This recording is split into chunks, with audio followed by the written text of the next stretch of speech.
Voilà, bonjour Franck. Bonjour Didier. Voilà, nous sommes là pour cette deuxième partie. Alors, la première partie a été riche, bien que tu as su concaténer, on va dire, et résumer, parce qu'on parle de résumer, raconter, narrer une vie, c'est pas simple, c'est pas facile. Il n'est pas interdit que tu ramènes des détails en revenant en arrière sur certaines choses qui te viennent, parce que c'est toujours pareil quand on donne d'un flot, comme on t'a demandé la dernière fois, et je te félicite pour cette performance extraordinaire, d'avoir été concis, précis dans le déroulé et de manière chronologique, on comprend les choses. Moi, je suis allé voir La Môme au cinéma d'Edith Piaf, ça a été une punition parce qu'on va en avant, en arrière et tout, on comprend rien. Et à un moment donné, c'est un voyage temporel. Donc là, tu as eu cette intelligence et cette logique d'avoir été ludique dans ton explication et ça peut que te rendre justice par rapport au fait que tu es toi-même thérapeute. Donc, en même temps, il y a cette logique, ce côté ludique, ce côté compréhensif. Alors, tu es de quel signe astrologique par curiosité? Je suis Sagittaire ascendant Gémeaux. Ben voilà, ça m'étonne pas parce que le Sagittaire est l'un des plus beaux transmetteurs, en tout cas dans le signe astrologique. Tu vois, je savais qu'il y avait du Sagittarius derrière tout ça. Le Sagittaire est un excellent enseignant et on l'a remarqué par rapport à, à cela. Alors, des modérateurs et modératrices ont pu voir en preview la première partie et ont trouvé le témoignage déjà touchant, poignant et formidable, en sachant que cette vie est assez riche pour en faire quasiment un film. On pourrait en faire un biopic vraiment. J'invite toutes les personnes à, si elles veulent une séance de rattrapage, parce qu'on ne reviendra pas trop dessus, sur la première partie, où Franck explique le cheminement de vie, d'où il vient, surtout ses origines et tout ce qu'il a pu vivre. Donc, pour faire un bilan, le fait que on reprenne la chose là où on s'était arrêté, bien qu'on va revenir sur certains détails, t'as pas été gâté par la vie quand même, hein, franchement, hein. Non, euh, non, j'ai été extrêmement éprouvé et je le suis encore. Et malgré tout, quelquefois, je me sens enseigné par elle. Hmm. Mais difficilement, j'avoue que j'ai traîné longtemps l'idée d'une punition extrême, atroce. Divine. Hmm. Ouais, même pas divine parce que ça serait trop polarisé un système de pensée, de concepts qui appartiennent qu'à un référentiel, hein, Mhm. mais au-delà des référentiels, au-delà de ce que pourrait être la contingence de l'espace et du temps, donc des univers entiers, euh, la compréhension du pourquoi des événements de difficultés, de résistance constante, hein, il semble que tout ce que je touche se transforme en échec et c'est même pas semble, ça a été le cas. Malgré du talent, malgré de l'envie, malgré de l'audace, malgré d'avoir toujours su repartir donc de zéro, mais malgré tout, j'ai jamais atteint le 10. Je suis toujours arrivé au 1 ou au 2, mais j'ai jamais pu aller plus haut. Alors peut-être que voilà, maintenant avec la sagesse, avec cette forme de disponibilité à quelque chose de plus grand, ben, j'ai accepté que cette difficulté ou que ces difficultés se sont témoignées comme une expérience tout à fait honnête. Hmm. Et en fait, euh, voilà, j'ai accepté finalement l'inacceptable. Accepter l'inacceptable et sachant que finalement, aujourd'hui, même s'il y a cette résilience, parce que c'est aussi une voie vers la résilience, je disais en parlant avec certaines personnes qui ont pu voir en preview, en avant-première, la première partie, il en ressort quelque chose d'assez fort.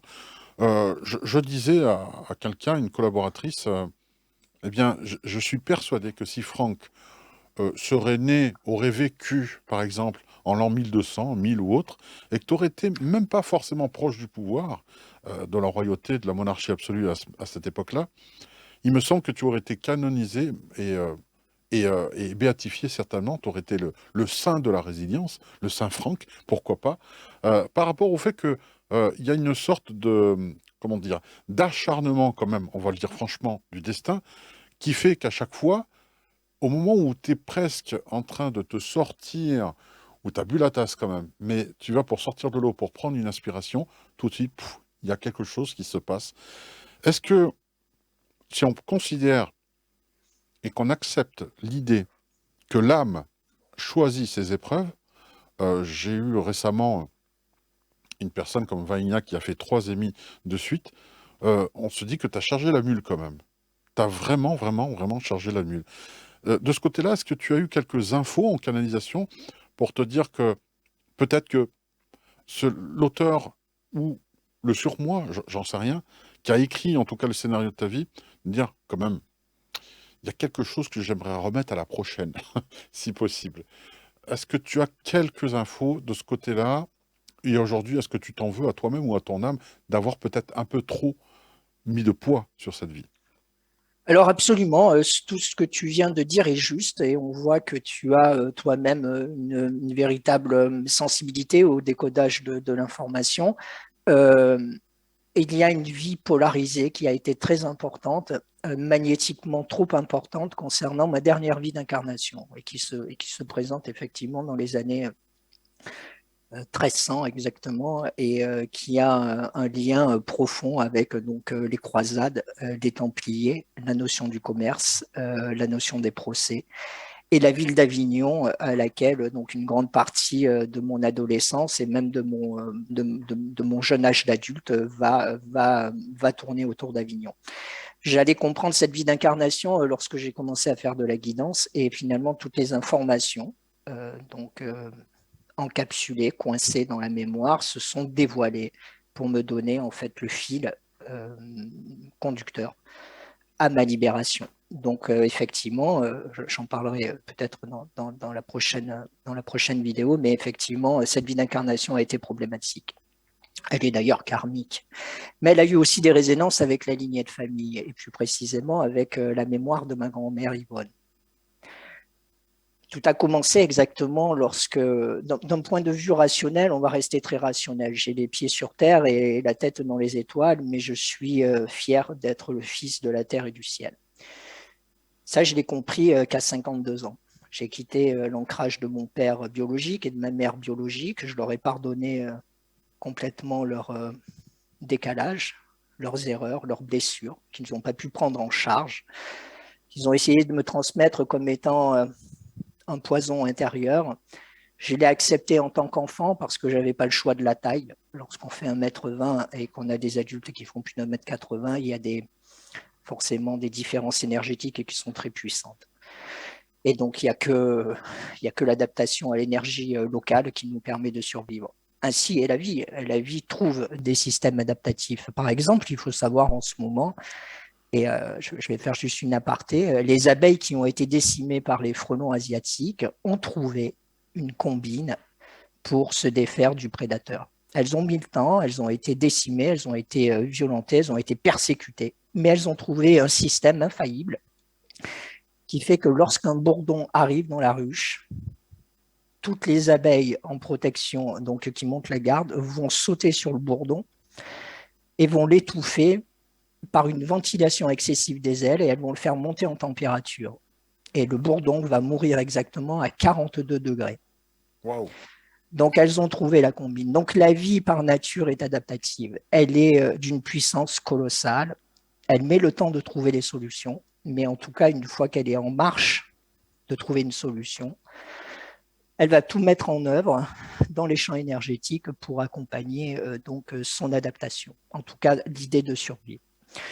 Donc, en fait, ce qui s'est passé pour moi, c'est la même chose. C'est-à-dire qu'en fait, il n'y a pas eu de charge de mon âme. Le soi, il est ce qu'il est. Le soi est un ensemble d'énergie informationnelle qui traverse des réalités probables. Les lignes de temps sont différentes et finalement, les informations qui précèdent notre incarnation sont différentes. Il faut en accepter finalement la charge et le sac à dos. C'est-à-dire que je ne peux pas rouspéter au ciel, même si je l'ai fait, même si j'ai hurlé contre lui, même si j'ai pleuré toutes les larmes de mon corps, même s'il y a des moments j'ai crié au ciel cette injustice, j'ai compris que je ne pouvais pas fuir mes responsabilités. Mes responsabilités d'avoir répondu quelquefois aux injonctions de la vie sans conscience.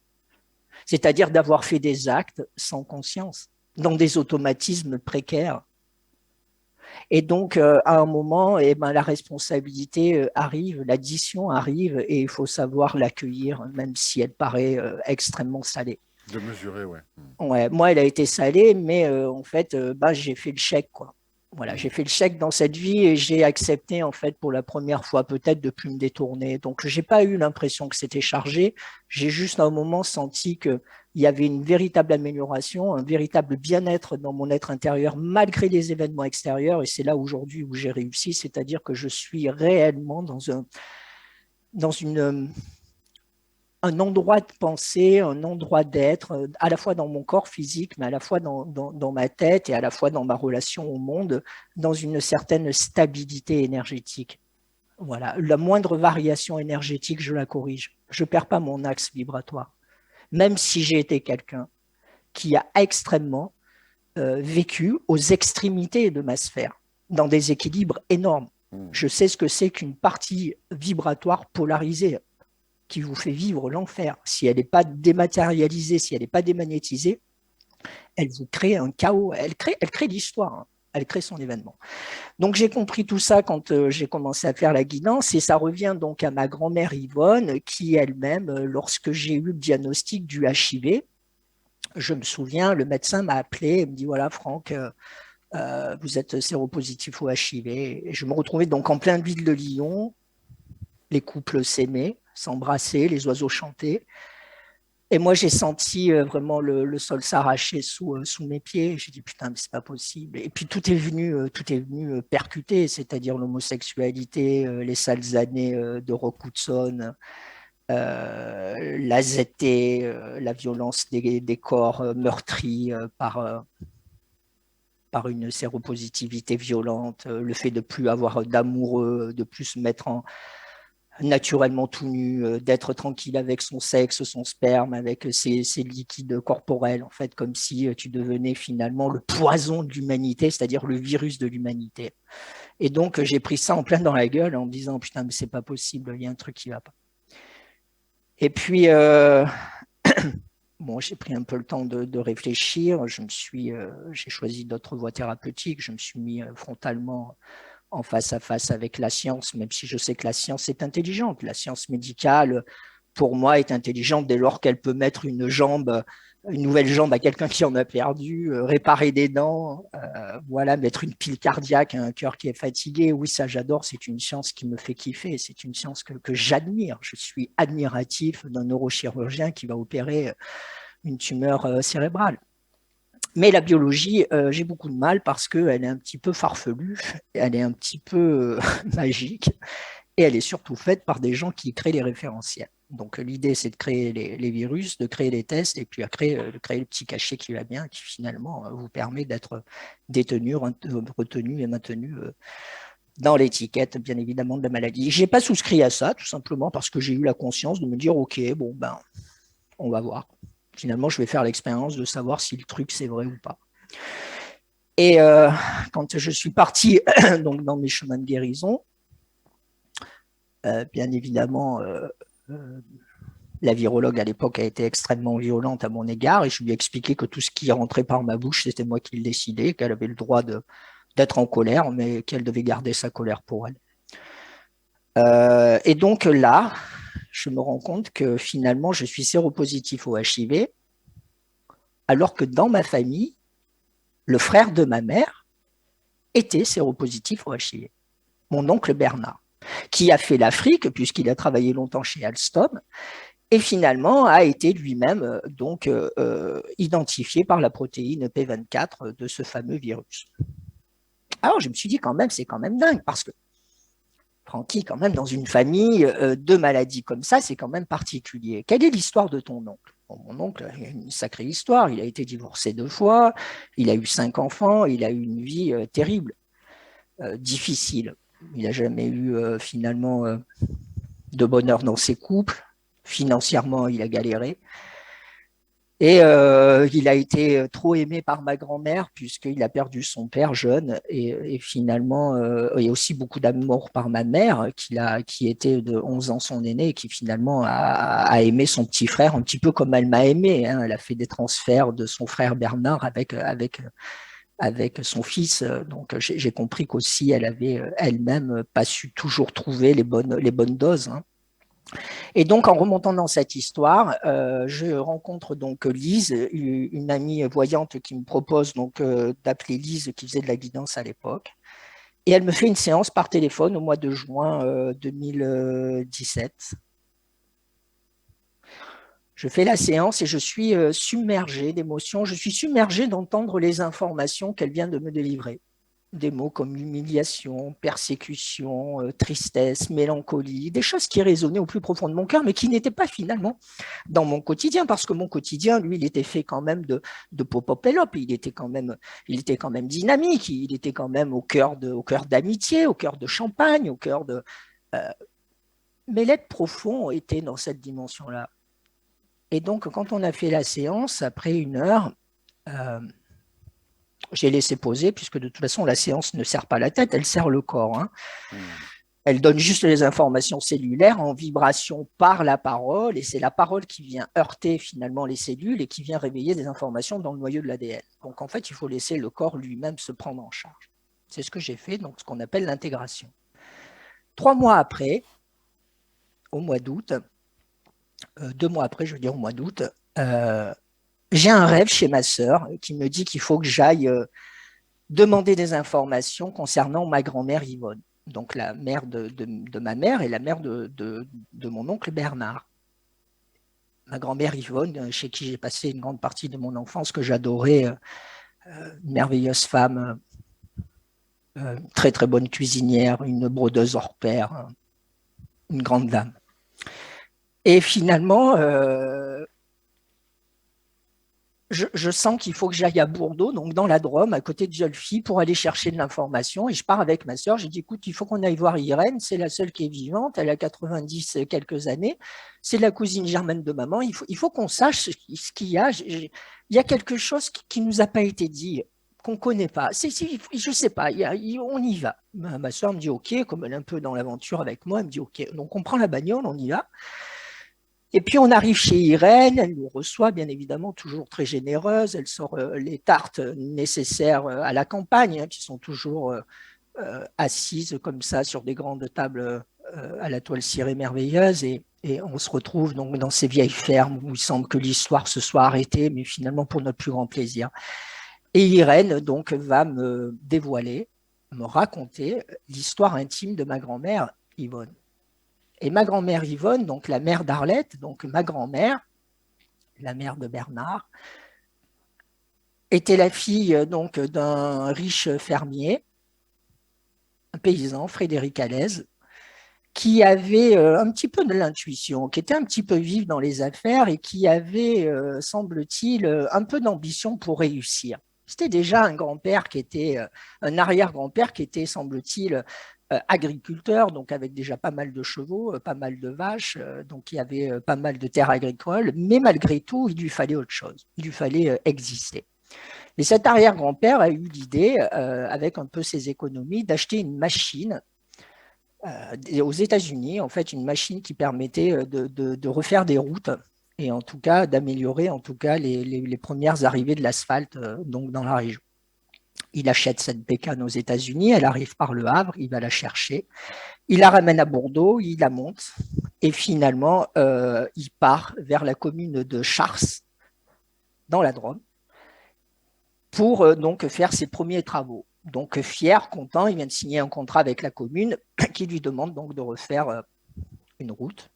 Et bien évidemment, le jour où il se déplace avec l'ensemble de son équipe et cette machine qui était apparemment très très lourde, eh ben, la machine va péter le pont de la commune, c'est-à-dire paralysant le pont, enfin croulant le pont. En fait, la machine va tomber dans la rivière et finalement le pont va être écroulé et va donc bloquer la commune pendant quasiment plusieurs mois.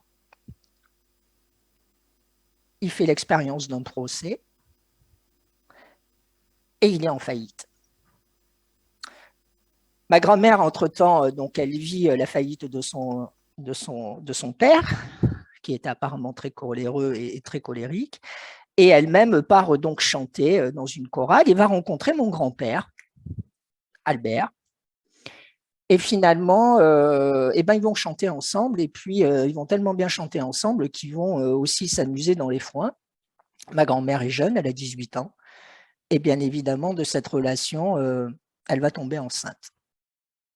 Elle va tomber enceinte avant d'être mariée, elle va tomber enceinte d'un protestant alors qu'elle est catholique. Et dans la région de la Drôme, entre Diolfi et Vesques, il y a eu des gros assassinats sur le protestantisme. Donc c'est une région qui garde des champs vibratoires de mort en lien avec la guerre des catholiques et des protestants. Et donc ma grand-mère va faire les frais de cette difficulté énergétique, d'abord parce qu'elle va tomber enceinte amoureusement de son mari. Mon arrière-grand-père, dans la violence de découvrir que sa fille a fait l'adultère, enfin en tout cas un enfant hors mariage, va l'obliger à se marier en noir. Donc j'apprends que ma grand-mère a été obligée de se marier en noir. Donc Irène va nous raconter l'affront que son père lui a fait vivre, c'est-à-dire le jour de rentrer donc dans l'église habillée comme une veuve. Comme une veuve. Donc ça veut dire que la blessure de séparation entre le masculin et le féminin prenait déjà son origine dans l'humiliation que le grand-père avait fait vivre à ma grand-mère au cœur de la cellule. Ma grand-mère finalement va pas s'en remettre, elle va avoir son enfant, Jacqueline, donc ma tante qui va naître et qui va mourir 3 jours après sa naissance. Ça, je ne le sais pas, je vais l'apprendre quand je vais faire mon arbre généalogique et que je vais découvrir donc la naissance de cette petite. Et puis Irène va de toute façon va me le dire aussi et nous explique qu'on a perdu une tante dont on n'a jamais entendu parler, dont ma mère n'a jamais parlé, ma grand-mère jamais parlé. Et finalement, elle perd sa fille 3 jours après. Elle mettra quasiment 10 ans pour avoir ma mère.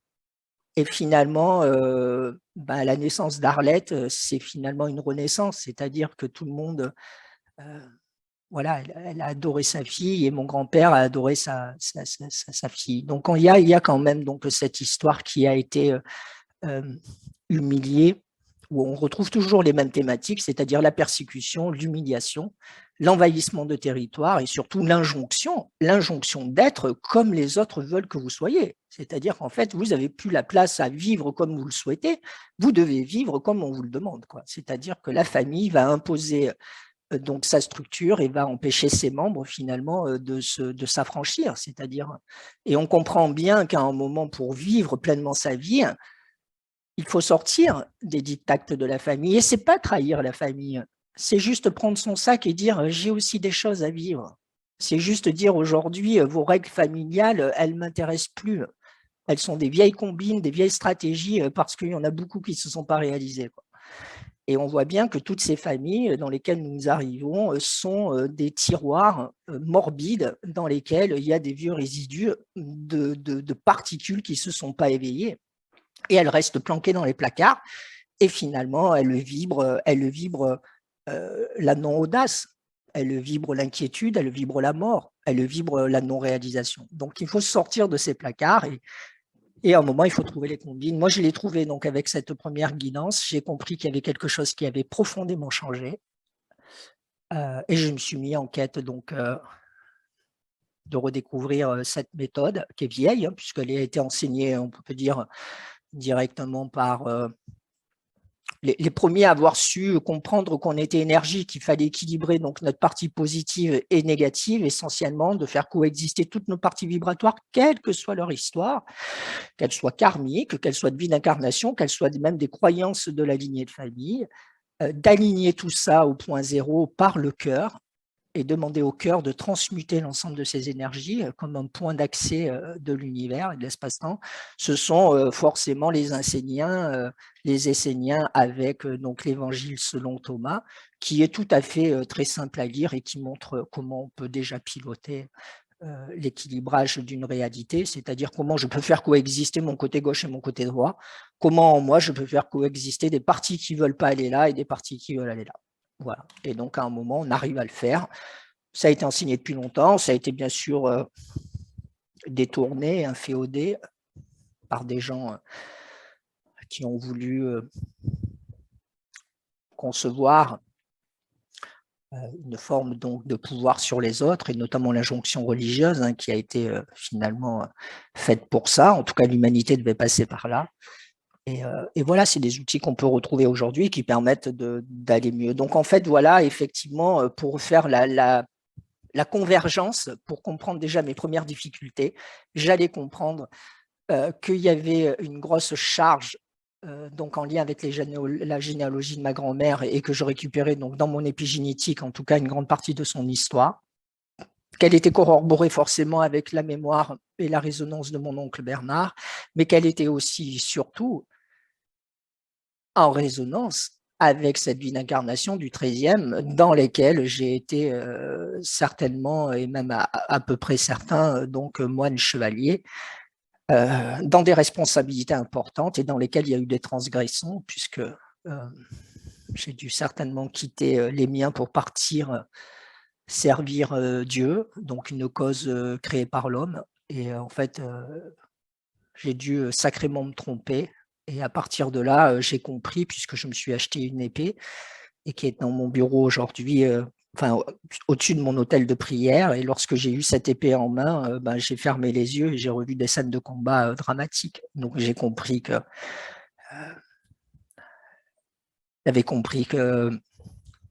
voilà, la mémoire cellulaire dans laquelle je vis et dans laquelle je suis imprégné a gardé des actions, des actes, certainement héroïques, peut-être d'autres moins, mais voilà, ils ont été effacés de la mémoire, et tant mieux d'ailleurs que ça soit effacé de la mémoire, mais quelquefois on peut retrouver des bribes juste pour libérer des cellules. Libérer des cellules, ça veut dire libérer la cellule d'une mémoire ancienne pour justement accueillir une nouvelle vibration, c'est-à-dire la vibration de l'âme, une fréquence ici pour se réaliser. L'énergie chasse l'ancienne énergie pour reprendre une nouvelle énergie et se recréer nouvellement. En fait, c'est une ressource qui est finalement rafraîchissante, c'est-à-dire que notre source, nous n'avons pas une source commune, nous avons notre propre source individuelle qui est commune dans les champs d'information, mais cette source, elle est rafraîchie tous les jours, un peu comme un ordinateur qui fait une mise à jour. Mise à Il jour, y a oui. voilà. Oui, mais rafraîchissement. c'est surtout le fait d'avoir que la nature a horreur du vide. Quelque chose qui est nettoyé est forcément remplacé automatiquement. Il y a de ça. Absolument, absolument, absolument, puisque de toute façon, l'univers est invariant, c'est-à-dire qu'on peut le prendre dans n'importe quelle localité, on peut en prendre un tout petit extrait, il sera complètement cohérent, et on aura la même structure. Mais on aura exactement la même structure informationnelle, mais pas dans les mêmes systèmes et pas dans les mêmes formes. C'est-à-dire que si je prends un petit morceau de l'univers, et que je prends 3 points pour faire une position locale, donc X, Y et Z, et que je dis, ben voilà, il y a 3 millions d'objets là qui ont cette position et qui échangent de l'information.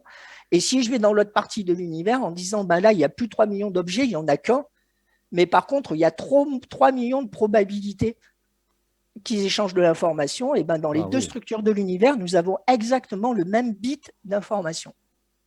Et c'est là où c'est génial, parce que le système est différent, mais la quantité d'informations est la même. Merci.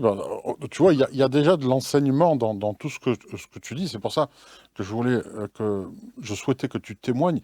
Alors, on voit déjà un langage oiseau, ce riche fermier qui s'appelle Alez. Alors, on peut pas. Un fermier à l'aise, c'est rare. Mais bon, voilà. Donc, moi, je retiens ça. Alors, payer ton karma, certes, mais pas en chèque en bois, au point de refuser l'assistance de la médecine conventionnelle. C'est assez rare pour le faire. Il y a aucun encouragement à ça. C'est justement ton expérience à toi.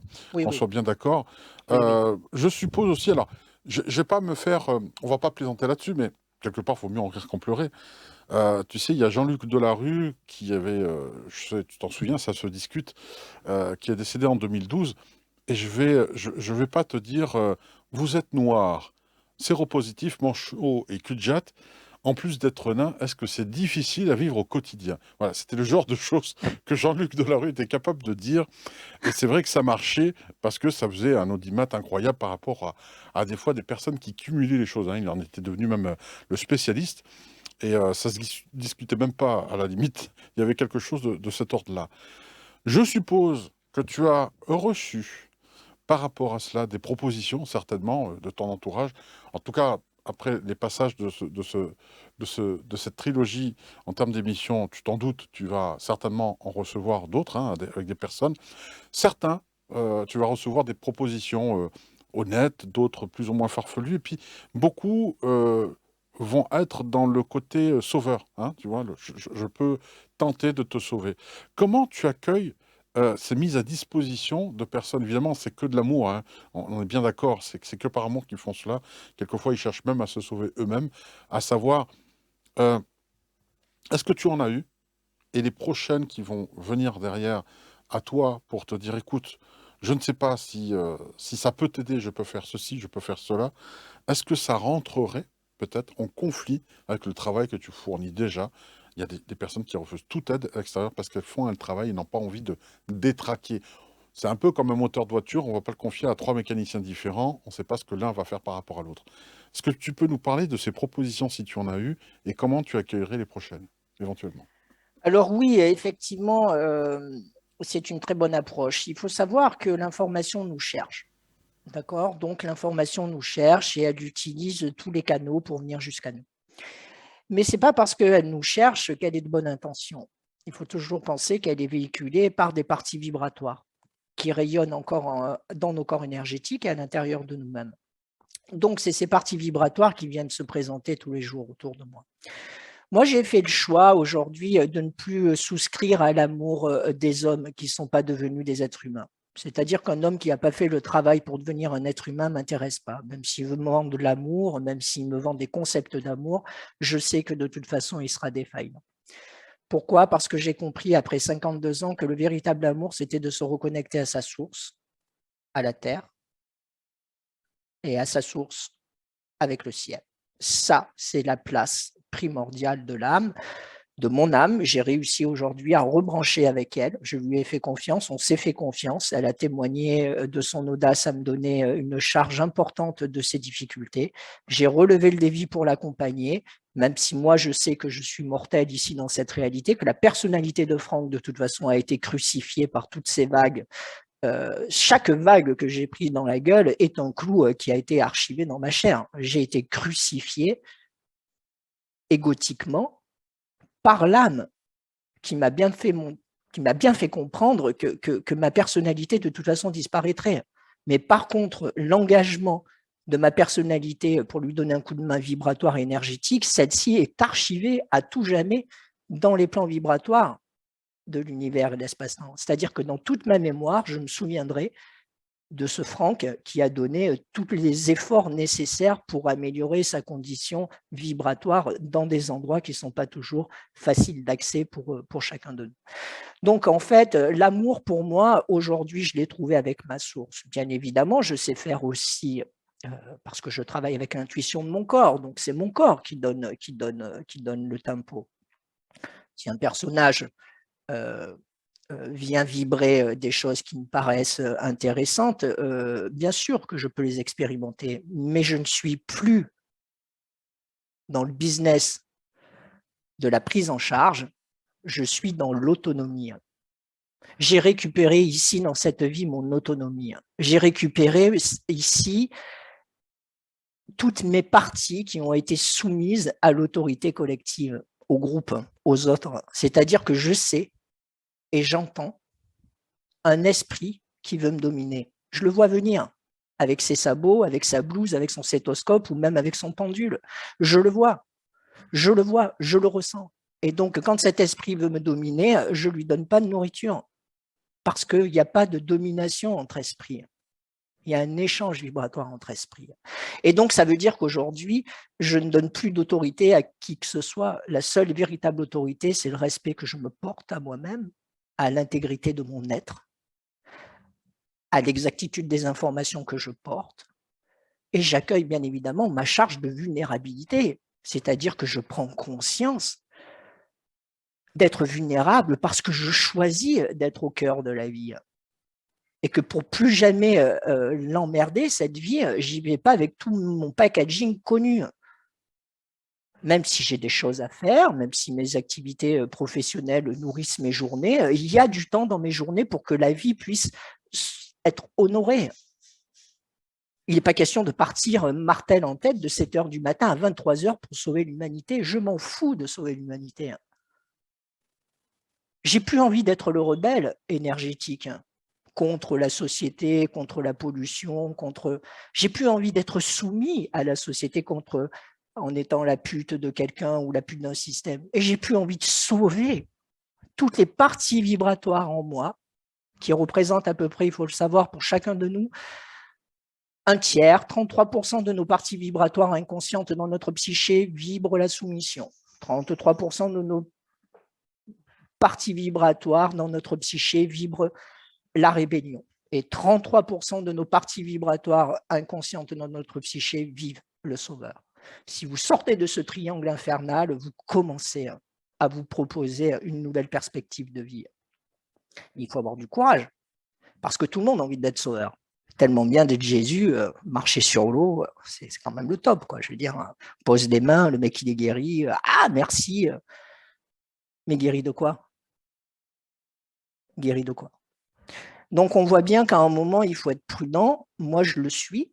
Ça veut dire que ce n'est pas parce que je suis prudent que je ne tente pas l'aventure. Il y a des expériences, il y a des hommes et des femmes qui me touchent. Et quand un homme et une femme me touchent, alors j'échange de l'information avec. Et je fais l'expérience que la vie me propose. Voilà. Donc on va parler aussi de cette intégrité que tu veux garder et qui est tout à ton honneur, hein, je le précise encore une fois, mais voilà, les médecins t'ont proposé une opération qui te ferait perdre ton expression orale déjà, et tu t'exprimes tellement bien, ça serait vraiment dommage. Mais en plus, on se dit, bon, allez, si la voix n'est plus là, le geste est encore ici, et même là, ça serait ton épaule, ce qui t'empêcherait d'écrire. Donc, une fois de plus, il y a la volonté de te museler. Est-ce que ça, tu l'as repéré? Est-ce que cette volonté de te faire taire, il y a quand même un truc là-dedans. Est-ce que tu as réfléchi, tu as essayé d'investiguer de ce côté-là? C'est encore un endroit d'information non résolu. D'abord parce que dans ma petite enfance, il y a eu une résonance importante. Il y a le voisin de mon père, lorsque j'avais 6 ans à peu près, qui travaillait au poste chez Lafarge, mais qui faisait les nuits. Et un homme qui était violent, d'ailleurs, avec sa femme et ses enfants, qui frappait sa femme, qui hurlait sans arrêt dans ce quartier. C'était terrible.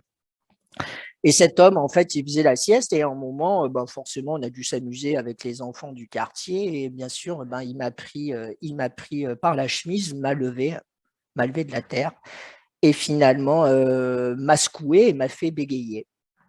Et j'ai bégayé pendant presque un mois et demi. J'étais très en colère parce que mon père, que je sentais fort finalement, avec ses certitudes, avec ses concepts, finalement, et pas allé lui casser la gueule. En fait, j'ai pas eu le soutien d'autorité en disant il y a quelque chose d'injuste en fait dans ma vie. Il y a plein d'injustices. D'abord, il y a eu beaucoup de procès. Il a fallu que j'aille vers des administrations pour faire valoir mes droits parce qu'il y a trop de choses injustes, quoi. Et en fait, il y a quelque chose d'injuste et effectivement, ce cancer qui est arrivé là au mois de mars m'a contraint effectivement à revivre encore une injustice, mais alors cette fois-ci vraiment anormale parce que d'abord, il y a quand même 2 années donc de nouvelles pratiques thérapeutiques qui m'enthousiasment, qui me donnent une patate de dingue, qui me permettent vraiment de me sentir à ma place cette fois-ci. Et malgré être à ma place, effectivement,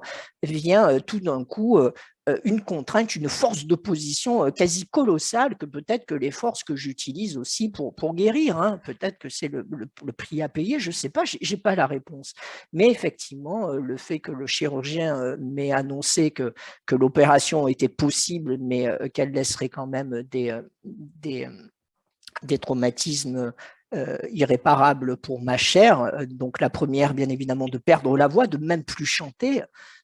Or, j'adore chanter et puis j'aime utiliser cette voix qui crée la vie, puisque sans la parole, il n'y a pas de vie. En tout cas, le verbe est créateur et on doit faire des sons pour que l'univers nous entende, pour que l'espace et le temps puissent nous répondre, puisqu'il y a une interaction entre nos paroles et l'espace-temps.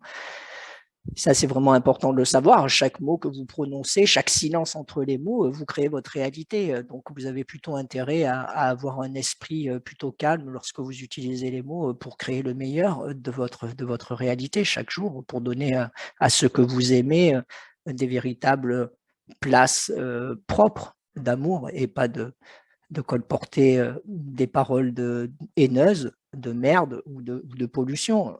Donc, il faut vraiment faire attention. Et bien évidemment, après, la main qui est quand même le symbole donc, de l'outil, du travail, de l'écrit, et perdre l'épaule, c'est-à-dire puisqu'il y a une section du nerf spinal qui empêcherait donc toute activité de mon épaule de retrouver sa liberté. Donc en fait, il y aurait un corps atrophié et l'idée d'aller faire l'expérience d'un corps atrophié aujourd'hui, en l'état actuel des choses, avec les informations que j'ai, pas vraiment.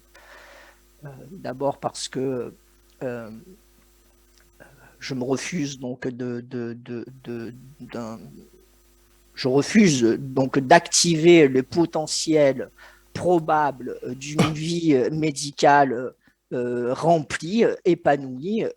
J'en ai rien à faire. Je veux dire, j'ai pas envie de perdre de ma réalité temporelle, de ce temps, quel que soit le temps qui me reste. Bien sûr que je souhaite que l'espace et le temps me donnent encore 40, 50 années devant moi. Bien évidemment, je le souhaite, mais c'est pas moi qui vais décider à la place de cette intelligence. Par contre, j'accueille chaque jour comme étant un jour vibratoire nouveau avec tous les champs des possibles. Mon futur, je veux pas le construire avec un esprit qui va y mettre du connu, qui va aller souscrire à quelqu'un qui, derrière ce quelqu'un, parce que si j'enlève à chaque fois, parce que c'est ça le principe de l'énergie, on regarde sa peau, on se touche, on trouve qu'on a une limite, on pose les doigts sur la peau. Dessous la peau, on va avoir des tissus. Dessous les tissus, on va avoir des molécules. Derrière les molécules, on va avoir nos cellules. Dans nos cellules, on va avoir des chromosomes. Dans le chromosome, on va avoir de l'ADN. Et dans l'ADN, entre chaque nucléotide, il y a de l'hélium. Il y a du vide quantique qui est aussi grand qu'un petit poids sur un terrain de football. C'est gigantissime. Ouais. Comment je peux faire confiance à quelqu'un qui ne peut même pas m'expliquer finalement pourquoi la galaxie d'Andromède est à cette place? Il faut appeler un chat un chat. Il n'y a personne qui sait. Ce que nous savons, c'est échanger l'information et c'est déjà super. Bien sûr que demain, il y aurait eu une opération confort, rassurante. Bien évidemment, bien évidemment, bien évidemment, je serais allé me faire opérer.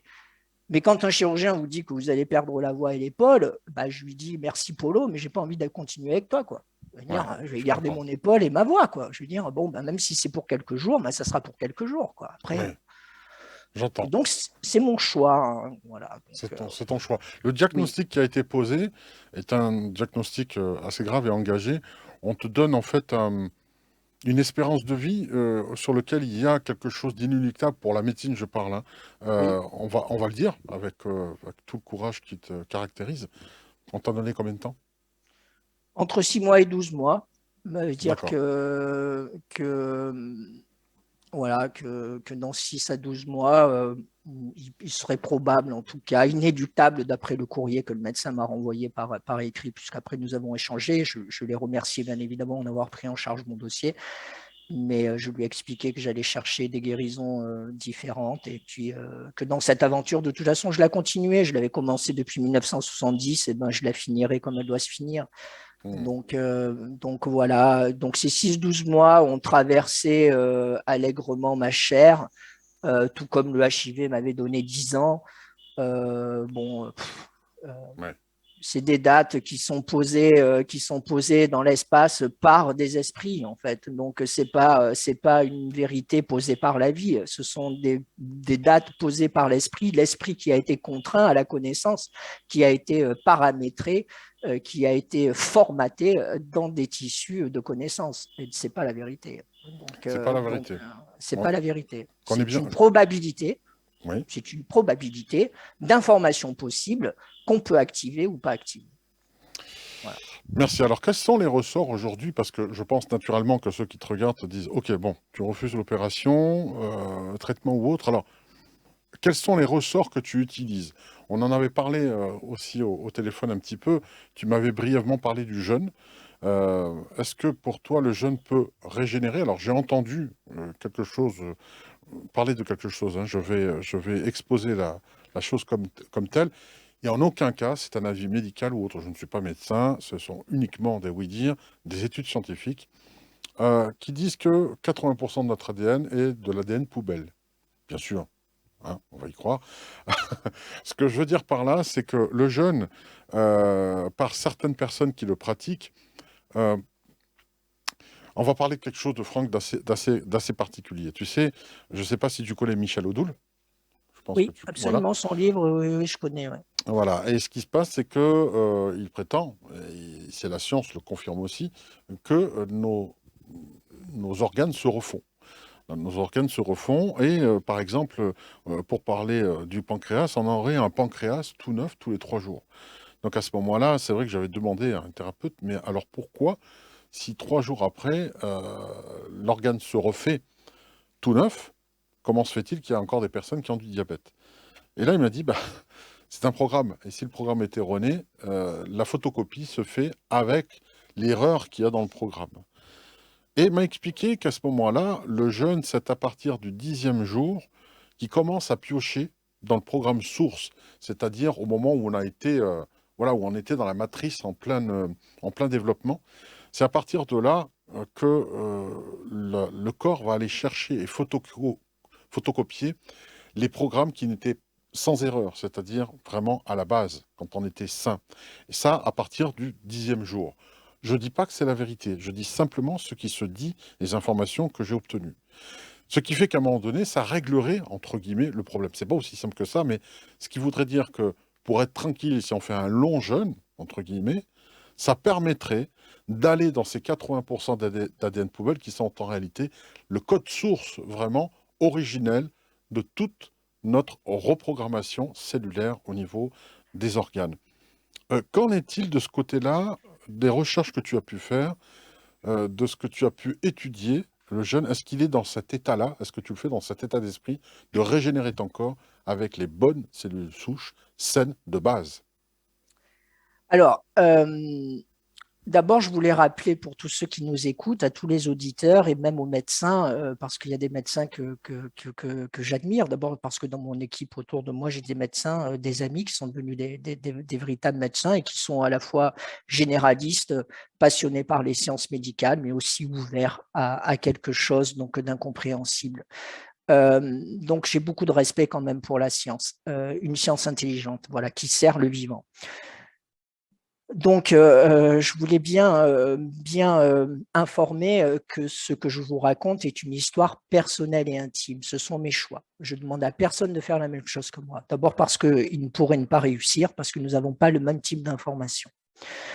Moi, j'ai choisi une voie alternative, naturelle, c'est-à-dire de faire une pause avec le jeûne. Un jeûne, non pas les jeûnes, je ne me suis pas trop renseignée. En fait, j'ai mis mon corps un petit peu à la diète, naturellement, voilà, pour perdre du poids et puis pour fondre, pour changer de densité. J'ai compris que ce cancer du ganglion lymphatique était aussi des informations, donc des anciennes énergies qui ont été enquistées dans une tumeur qui n'a pas été éliminée par mon corps. C'est-à-dire que toutes les guidances que j'ai pu faire ou tous les travaux que j'ai pu faire préalablement, pour une grande partie, ont été traités par l'élimination de mon corps et il y a à peu près, on va dire, 8% de l'énergie qui est restée momentanément stockée à un endroit précis qui s'appelle le cou, donc au 6e chakra, entre le ciel et la terre, ok, à une position haute. Donc, l'ensemble de ces énergies doivent naturellement être transmutées par le corps lui-même. J'ai confiance en mon corps et j'ai confiance en sa capacité donc de se transmuter. Je lui fais confiance.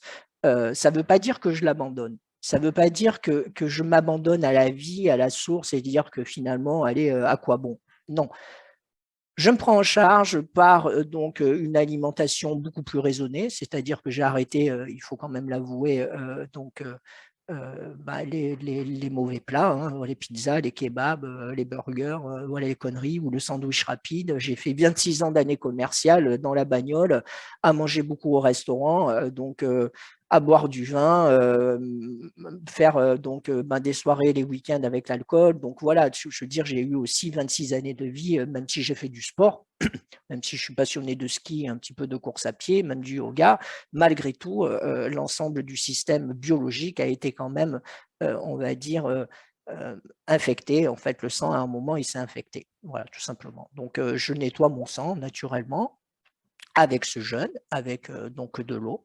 Et en plus, même pour ma méthode de guidance, eh ben, il semble que mon corps soit plus réceptif aux informations. Toutefois, je ne me mets pas en danger.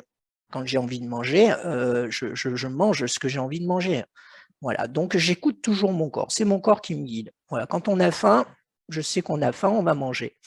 Donc je travaille là-dessus, je travaille avec quelques amis magnétiseurs et puis voilà, et j'espère une correction prochaine. Mais la correction prochaine, je suis Sagittaire, je suis d'une impatience légendaire, mais ça fait longtemps que cette impatience, il a fallu que je la mette à la poche. C'est-à-dire, est-ce que c'est dans quelques semaines que les choses vont basculer? Est-ce que c'est dans quelques mois que les choses vont basculer? Est-ce que c'est dans quelques années que les choses vont basculer? Je ne peux pas répondre et je ne veux pas répondre. C'est-à-dire que si je pars dans ce futur-là et si j'actualise des futurs de peur, alors je vais forcément, probablement, de toute façon, activer les mauvais scénarios. Donc, je vis l'instant présent en contact avec ce corps de chair que j'aime de plus en plus. Je sais qu'il est de toute façon naturellement soumis à l'entropie. Il faut savoir que donc l'univers, tous les systèmes physiques et de chimie deviennent anthropiques, c'est-à-dire qu'à un moment vont vers le chaos, parce que le chaos permet l'accélération d'utilisation de probabilités plus importantes. En fait, quand vous êtes trop organisé, vous êtes limité dans vos probabilités de réussite. Quand vous êtes désorganisé, vous laissez beaucoup plus de probabilités à utiliser de la ressource pour votre adaptation. C'est la vie, hein, c'est le système. L'univers est vivant, c'est nous, hein, il n'y a pas d'autre univers que nous-mêmes, hein, je veux dire, et donc il va vers la désorganisation, il va vers le chaos. Donc bon, le cancer, c'est aussi une forme de chaos, c'est-à-dire des formes de cellules qui semblent en tout cas ne plus appartenir à un problème donc du groupe, qui sont certainement en opposition avec des perspectives nouvelles et qui semblent en fait changer la symétrie. Donc elles viennent percuter, hein, elles viennent profondément percuter la forme. Et donc comme la forme a beaucoup d'importance dans les champs de l'espace vibratoire, c'est-à-dire que dès que vous changez votre forme, vous changez l'information.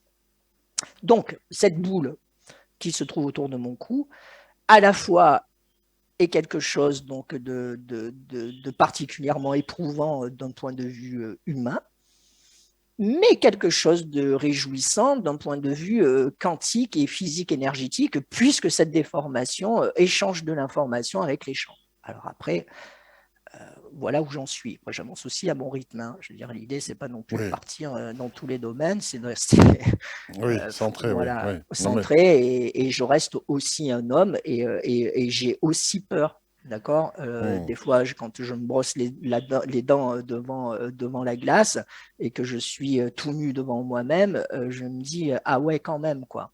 Et hmm. je me regarde, je me dis, tu crois qu'on va s'en sortir? Et je peux pas y répondre. Mais je fuis pas la glace, quoi. Voilà. Oui, oui, Après, pour l'instant, t'es face, oui.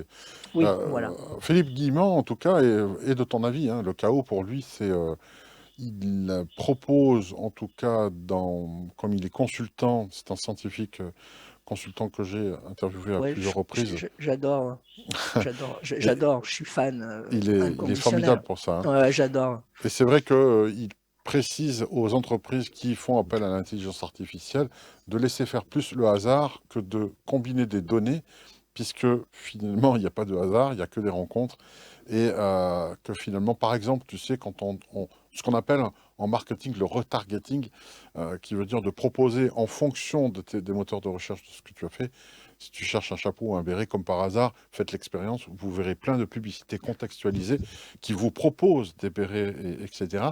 Donc ça, c'est dû à l'intelligence artificielle. Et Philippe Guillemot, c'est pas moi qui le dis, c'est vraiment lui, et je ne trahis pas sa parole, mais en conférence, il explique qu'il leur dit arrêtez de vouloir récolter des données, laissez le hasard, et au niveau quantique, il se passera quelque chose. Il a prouvé à plusieurs reprises que le hasard faisait mieux que ce que l'intelligence artificielle essayait de faire en récoltant des données. Donc, avec des données connues, on est censé proposer des informations plus pertinentes, eh bien, c'est pas le cas. Voilà, il a prouvé à plusieurs C'est reprises. ça. Et c'est incroyable de voir cela. Donc oui, effectivement, le chaos aujourd'hui est à refaire.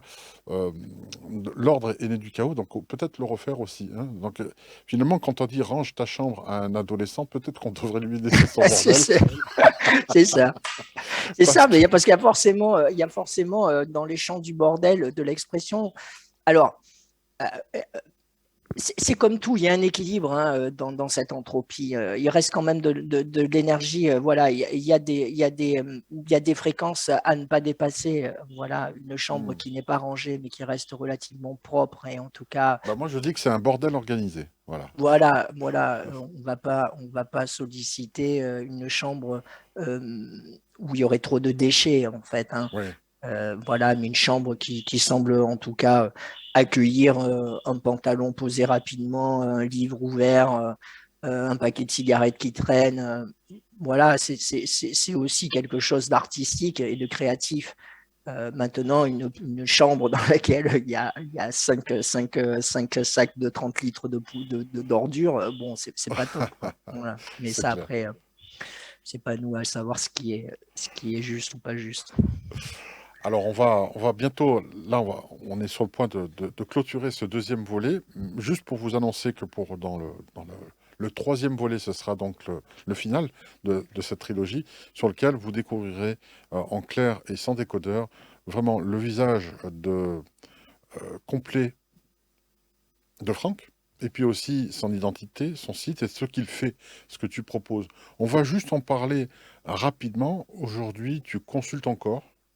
Oui, Voilà. absolument. J'ai toujours des consultations. J'ai toujours ma patientèle qui vient. Oui, oui, je l'ai accueillie d'ailleurs sans fausse modestie, sans masque, embarqué en fait dans les champs de la rencontre, hein, de montrer aussi qu'on peut traverser des moments difficiles avec soi-même, mais être disponible à aider l'autre et qu'il n'y a pas de il n'y a pas de choix à faire entre guérir soi-même et finalement accompagner l'autre à trouver des solutions pour aller lui-même de mieux en mieux, quoi. Voilà. D'accord. Alors, de ce côté-là, est-ce que les personnes, voilà, comment ils accueillent cette déformation que tu as par rapport à ce cancer-là? Est-ce qu'il y a un recul? Est-ce que ça les surprend ou finalement ça se passe plutôt bien? Ça, c'est la première question. Et je pose la deuxième parce que sinon, je sais qu'elle va sortir de ma tête. Tu m'as dit que le jeûne te permettait de développer d'autres capacités ou alors d'amplifier certaines guidances que tu avais déjà.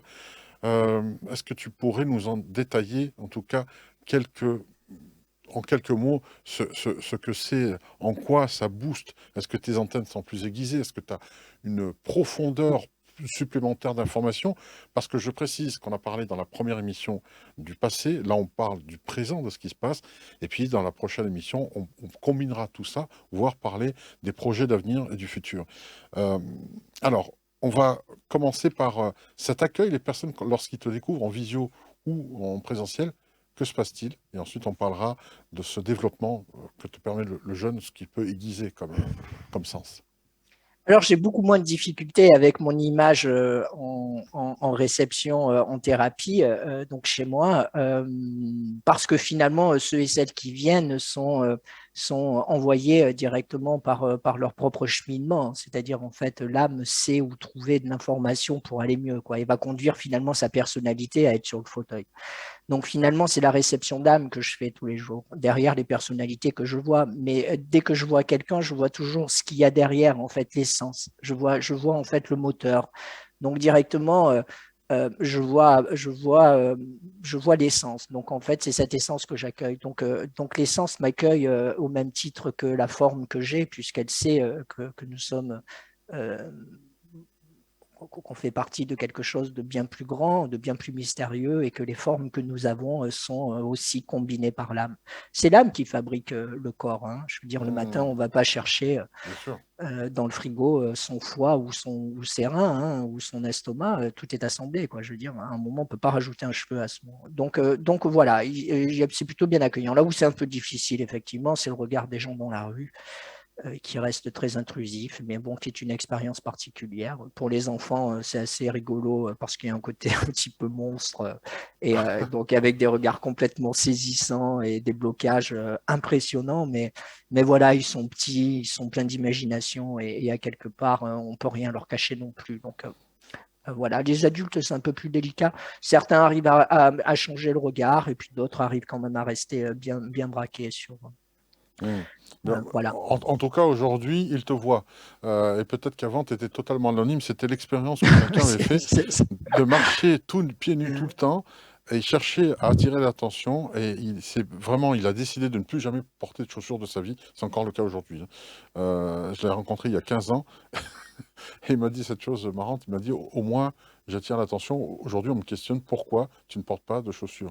Parce qu'il me voit tout le temps arriver, donc c'est les caissières et c'est noué une sorte de relation. Donc je pense qu'il y a, tu parles un peu du bénéfice secondaire aujourd'hui que tu as par rapport à ça, c'est vrai que Oui, c'est-à-dire qu'au-delà, je pense pas être assez tordu d'avoir choisi dans les champs d'information une création aussi terrible pour donner de la légitimité à mon discours, non, pas puisque du tout. l'idée, voilà, Mmh. l'idée c'est de vraiment donc accueillir l'expérience. Je n'avais pas pensé vivre encore cette expérience. Je l'avoue, hein, je suis Mmh. tout à fait c'est quelque chose qui m'a profondément blessé à partir du mois de mars et qui a révélé donc des gros traumatismes avec l'insécurité financière, et qui aura de toute façon été un thème particulier parce que cette vie de Templier a été faite aussi dans des vœux de chasteté, dans des vœux donc d'obédience, dans des vœux d'abstinence, dans des vœux de pauvreté.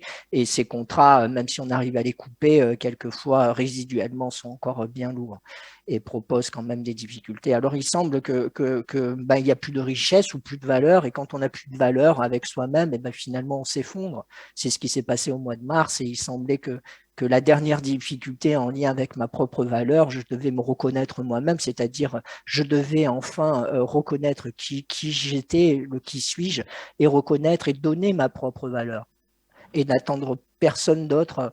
Et donc, c'est ce que j'ai réussi à faire. Et effectivement, voilà, ce cancer est devenu un booster important d'éveil.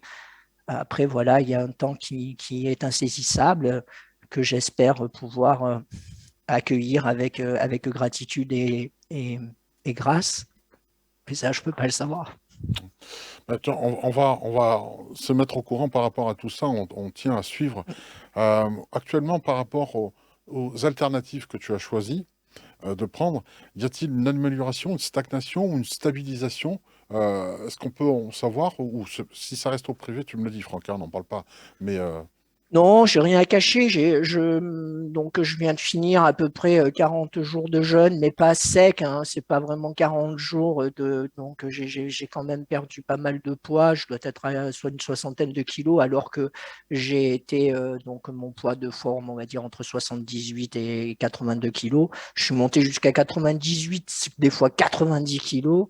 Et là, je dois être à 62. Donc, j'ai perdu une importante masse musculaire, mais j'ai repris un petit peu le footing. Donc, voilà, je remange parce que j'ai faim. Et donc, il n'y a pas eu de changement particulier, sauf quelque chose qui semble d'être plus mou parce que les tissus, du coup, deviennent un peu plus mous en surface. Voilà, quelque chose de très dur, de très lourd.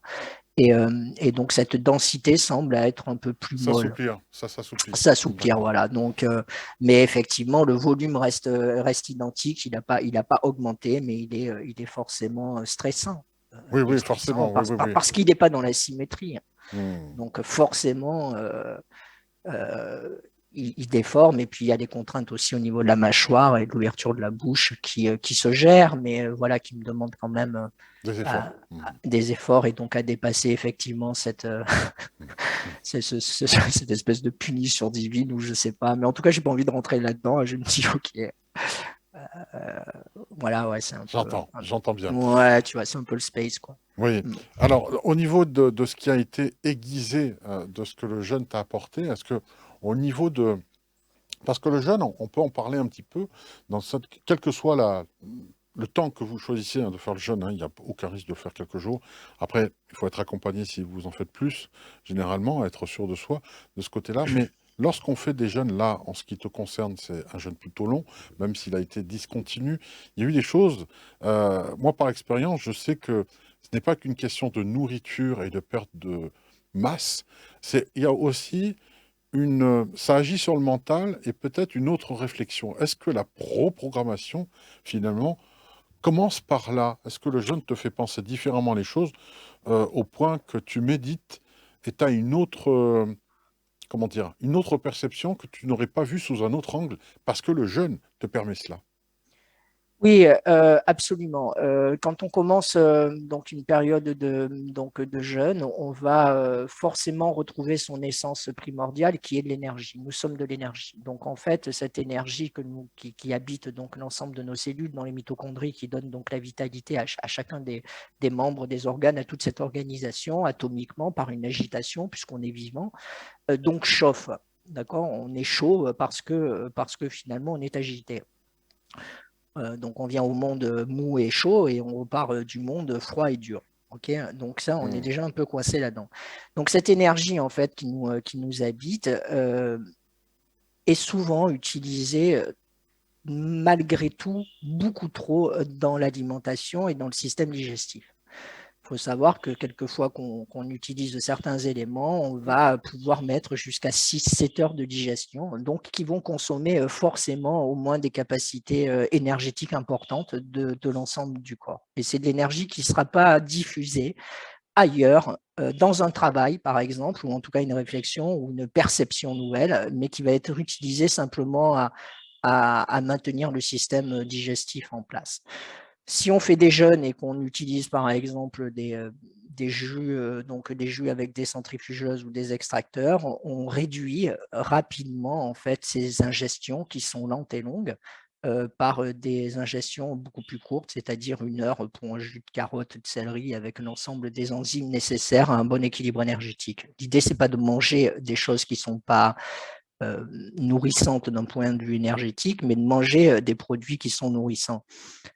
Après, nous avons une vie d'incarnation terrestre. Il faut aussi relever le défi de l'information que nous avons globalement. Mais en tout cas, au plus on laisse de la place dans le corps pour avoir plus d'énergie, au plus cette énergie est utilisée pour l'éveil et la conscience elle-même, hein, c'est-à-dire que la conscience elle-même s'éveille. C'est-à-dire qu'en fait, vous avez des perceptions nouvelles, vous avez de l'information qui vous arrive différemment, que ça soit par même une marche méditative pour aller au parc ou aller faire des courses, et ben en pensant, des fois, vous avez des petits influx de quelque chose qui semble être nouveau. Et ça se manifeste. Vous éliminez quand même aussi toute votre matière fécale, c'est-à-dire qu'à quelque part, en libérant donc vos intestins, ben, vous permettez quand même aux intestins de se désengager de toutes les matières qui ont été plus ou moins amalguées, enfin, c'est-à-dire un petit peu devenues, qui sont putrifiées, qui sont restées un petit peu dans les interstices donc de l'intestin. Et puis tout ça, ça se nettoie naturellement. Le corps lui-même est en train de se nettoyer. En fait, il fait un petit peu son reset, quoi. Il fait son nettoyage en disant, bah, globalement, voilà, si je fais jeûne de quelques jours ou de quelques semaines sur un trimestre, c'est pas gênant, mais en tout cas, ça permet au corps de se régénérer. Mais ce qui est quand même dingue dans ce corps, parce que en fait, ça devient dingue, c'est-à-dire qu'il y a autant de cellules, qu'il y a autant de probabilités qu'elles ne fonctionnent pas du tout dans le même espace-temps, c'est-à-dire qu'une cellule qui est dans le foie, ce n'est pas la même cellule qui est dans la tête, hein. Donc, du coup, elles ne sont pas du tout au même endroit. Donc, elles n'échangent pas du tout la même information. Donc, localement, elles sont bloquées dans des endroits géographiques. Ensuite, il y a des cellules qui sont dites dans l'apoptose, c'est-à-dire qui se suicident. Donc, on a des cellules folles qui se suicident tous les jours, donc qui meurent en fait, hein. On a des morts à l'intérieur de nous qui cohabitent avec le vivant. On a des nouvelles cellules souches qui se refont avec le programme originel, mais qui finalement sont emmerdées et embringuées par toutes les vibrations anciennes des mémoires qui n'ont pas été nettoyées. Et tout ça, ça fait un espèce de continuum improbable, c'est-à-dire qu'on ne sait pas pourquoi certaines cellules ont des cycles de quelques années. Il y a des cellules qui vivent jusqu'à 10 ans dans notre corps, il y a des cellules qui vivent à peine quelques heures. Donc on voit bien que toutes les cellules ne sont pas au même cycle. On fait l'expérience du vieillissement alors qu'on est tout le temps en train d'être régénéré. On n'est même pas le même que quand on a commencé l'émission. Et 1 heure et demie après, on n'est surtout pas le même parce que d'abord, notre système solaire a avancé à la vitesse de la lumière dans la galaxie C'est et vrai. donc a débarqué dans des espaces-temps qu'il ne connaît même pas. Et en fait, tu te balances ton histoire, tu gardes ton histoire, alors qu'en fait, tu n'es jamais au même endroit, quoi. Et donc, c'est vertigineux. Tu te dis, et donc, le jeûne permet quand même d'aller chercher soi-même cette cogite, enfin, pour ceux qui ont envie de pénétrer au cœur du corps, hein, au cœur de la chair, c'est-à-dire non pas partir dans les mondes uluberlus, c'est-à-dire de rester dans la chair et de comprendre ce qui s'y passe. C'est-à-dire que dès que je mange quelque chose, moi, par exemple, avec mon intuition aujourd'hui, mon intuitivité et mes connaissances, je sais ce que c'est que de manger un morceau de viande. Oui. Je le sais. Je sais quelles vont être les humeurs qui vont être associées à l'absorption d'un morceau de viande. Ah, carrément. Ah Ah ouais. oui, carrément. Ah, c'est un truc, c'est vertigineux. Et effectivement, en fonction d'une alimentation, on voit bien que son métabolisme change, ses états d'humeur changent et le bien-être s'installe. Et quand le bien-être s'installe, donc les fréquences vibratoires augmentent, ben, ça ne veut pas dire qu'elles augmentent et que finalement on devient lumineux. Ça ne veut rien dire. Ça veut juste dire qu'à un moment, nos cellules captent une nouvelle information dans des nouveaux champs vibratoires. En fait, c'est un peu de la mécanique quantique, c'est-à-dire si vous êtes toujours, vous déformez l'espace-temps, ben, vous restez collé à la gravité, c'est-à-dire qu'en fait, vous ne bougez pas, hein, vous êtes comme un gros boulard dans le tissu, en fait, vous ne pouvez pas, et dès que vous perdez un peu de poids, ben, vous flottez. Mais il ne faut pas trop flotter, parce que si vous flottez, vous allez disparaître. Et c'est la même chose que l'état liquide de l'eau, c'est-à-dire à un moment, on ne peut pas être un glaçon, parce que notre densité devient trop importante et finalement, ben, l'information n'est pas la même. On ne peut pas être trop évaporé parce on devient un gaz et puis finalement on disparaît. Et notre véritable état, c'est l'état liquide. Et ben, il y a un équilibre dans le corps entre le moment où on peut moins manger et le moment où on peut manger. Voilà. Et c'est à chacun de le trouver en fonction de ses infos, en fonction de ses sensibilités, de sa sensitivité. Voilà, c'est vraiment tout le temps avec le corps qu'il faut essayer de trouver ce qui nous semble bon. Voilà. Alors, pour te paraphraser, avec la pénurie énergétique du gaz, hein, tu sais, par rapport à la Russie, on va Ouais. certainement se transformer en glaçon par rapport au manque de chauffage. Donc, faites attention à vous de ce Il, côté-là. il semble que l'humanité a envie qu'on prenne un peu plus de densité. Je Voilà. sais pas, on verra.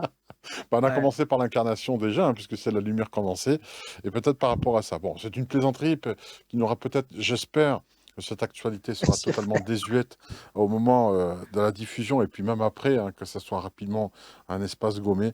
Il y a certainement un sens qui est macrocosmique de ce côté-là, sur les raisons qui nous échappent encore. On voit beaucoup de choses, même aujourd'hui par rapport à la Seconde Guerre mondiale, on a du mal à vraiment décoder, même si on a beaucoup de recul, on a encore beaucoup de mal à comprendre les raisons, en tout cas, karmiques mondiales et globales, parce qu'il semblerait qu'il y ait du karma à plusieurs niveaux, plutôt multidimensionnels. Tu me rappelleras ça, Franck, au direct, d'en Ouais, on parler. va le noter, ouais, mais Voilà. c'est vrai. De toute façon, ces mémoires anciennes de la guerre, il n'y Mm, a, pas de gros programme en karma, mais mm. on en parlera la prochaine fois. Il y a deux, trois programmes que chacun porte dans les lignées de famille, dans la conscience Ah oui, collective et dans la conscience individuelle, qui c'est ça. réactivent nos malheurs hein, personnels, c'est-à-dire notre réaction ou la réaction de nos familles face aux événements les plus improbables que l'humanité ait connus. Mais elle renvoie l'addition, hein. En fait, elle nous envoie Oui, l'addition. Elle dit voilà, moi ça, je ne peux pas le traiter, je vous le oui. renvoie et chacun de vous, vous le traitez. Et quand vous l'aurez traité, on avancera dans l'ère du berceau. Quoi. En tout Voilà. cas, merci Franck Merci. pour te livrer nu, hein, tout cela, évidemment, en toute modestie de mon point de vue. Euh, c'est aussi montrer à quel point la résilience, et surtout le pouvoir de résilience, c'est ce qui me sidère de ton point de vue. J'aimerais avoir cette résilience-là. Et je pense qu'il y a beaucoup à apprendre de ce point de vue-là au niveau de la résilience. Cette résilience est aujourd'hui nécessaire pour beaucoup de choses. On parle du lâcher-prise, on parle de beaucoup de choses. Il y en a un peu marre d'en entendre parler de ce point de vue-là. Je pense que la résilience, c'est aussi, ce n'est pas un abandon, mais au contraire, la résilience, c'est accueillir les choses telles qu'elles sont, sans pour autant mentaliser les choses plus que ou autre mesure, hein. C'est uniquement être dans l'analyse de la complétude et voir les choses, comment dire, dans leur beauté intrinsèque et pas comme celle qu'on aimerait qu'elle soit.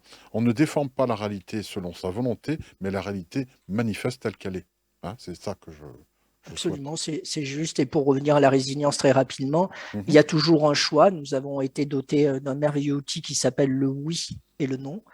Et si on prend par analogie une partie sombre de l'histoire dans laquelle on ne va pas revenir pour ne pas réactiver les champs vibratoires, mais voilà, pendant les camps de concentration qui ont été proposés comme une activité probable que l'humanité a vécue d'ailleurs dans son traumatisme, quand les portes se sont ouvertes, certains ont pu quitter le pyjama rayé et ont pu partir avec un oui à la vie dans des perspectives nouvelles. Et certains n'ont pas pu sortir de leur pyjama rayé et ont pas pu relever le défi de vivre. Donc en fait, ils ont été ce qu'on appelle sidérés. Et nous avons naturellement la capacité d'être sidérés face à un événement, où nous avons la capacité de pouvoir nous mettre en mouvement par rapport à l'événement. Euh, voilà, l'idée c'est que ça ne devienne pas somatique, que ça ne repasse pas par le corps, mais en tout cas, avoir un traumatisme à traiter est possible dès lors qu'on se prend en charge et en tout cas qu'on se mette en mouvement. Si on est encore dans la sidération, c'est plus compliqué. Merci, puisque tu viens de me donner. Alors, je n'irai pas plus loin dans le côté privé parce que ça me concerne intimement, mais simplement, tu viens de me donner une clé par rapport à la sidération qui me manquait. Merci, rien que pour ça, parce que je Avec viens de plaisir. comprendre, il y a un déclic là qui vient de se faire. Preuve que il n'y a jamais de hasard. Même l'émission a été certainement faite pour moi et pour d'autres, et ça, si ça m'a C'est ça. éclairé moi, ça va en éclairer beaucoup d'autres. Merci de cette lumière, c'est pour ça que je t'ai mis en lumineux. Moi, je parle toujours du principe que le passé est plus sombre, l'avenir est plus clair, et enfin, le présent est plus clair, et l'avenir est lumineux. Donc, vous inquiétez pas, je ne vais pas éclater plus les lumières pour la prochaine émission, mais elle sera en direct et elle sera en couleur, à sa juste valeur, pour présenter en tout cas les perspectives qu'il y a, et surtout faire connaissance avec la pratique, et les pratiques au pluriel, que propose Franck par rapport à tout ce qu'il traverse, et preuve que la force est là, puisqu'il peut non seulement s'occuper de lui, mais s'occuper de vous aussi. Voilà, dans la mesure du possible. Merci à toi, Franck, merci pour ta disponibilité. Merci, merci Didier, merci aux auditeurs et à tout bientôt. Au revoir. Merci, au revoir.